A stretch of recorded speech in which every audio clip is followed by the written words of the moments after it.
કાંડાજણ વિસ્તારમાં ગણેશજીની ભવ્ય આગમન દરમિયાન એક દુર્ઘટના બની હતી।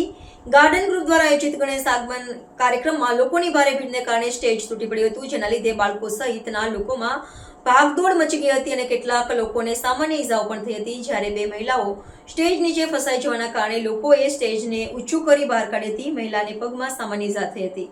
મોટી સંખ્યામાં લોકો સ્ટેજ પર ચડતા દુર્ઘટના ગાર્ડન ગ્રુપ દ્વારા આયોજિત કાર્યક્રમમાં ગણેશજીની ભવ્ય પ્રતિમાનું આગમન કરવામાં આવ્યું હતું। આ પ્રસંગે ગણેશજીના આગમન પહેલા વિવિધ સાંસ્કૃતિક પ્રતિકૃતિઓ પણ પ્રદર્શિત કરવામાં આવી હતી। આ અનોખી પ્રતિકૃતિઓને જોવા માટે હજારોની સંખ્યામાં લોકો ઉમટી પડ્યા હતા। આયોજકોએ મોટી સંખ્યામાં લોકોને સમાવવા માટે એક વિશાળ સ્ટેજ બનાવ્યો હતો, જેના કારણે મોટી સંખ્યામાં લોકો સ્ટેજ પર પહોંચી ગયા હતા।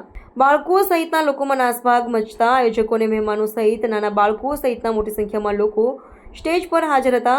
સ્ટેજ પર ક્ષમતા કરતાં વધુ લોકો હોવાને કારણે તે અચાનક તૂટી પડ્યું હતું। સ્ટેજ તૂટતા જ નીચે ઉભેલા લોકોમાં નાસભાગ મચી ગઈ હતી। ભયભીત થયેલા લોકો જીવ બચાવવા માટે આડેધડ દોડવા લાગ્યા હતા। અચાનક સ્ટેજ તૂટવાને કારણે બાળકો ગભરાઈ ગયા હતા। આ સાથે જ સ્ટેજ પાસે ઉભેલા લોકોને સામાન્ય ઈજા થઈ હતી।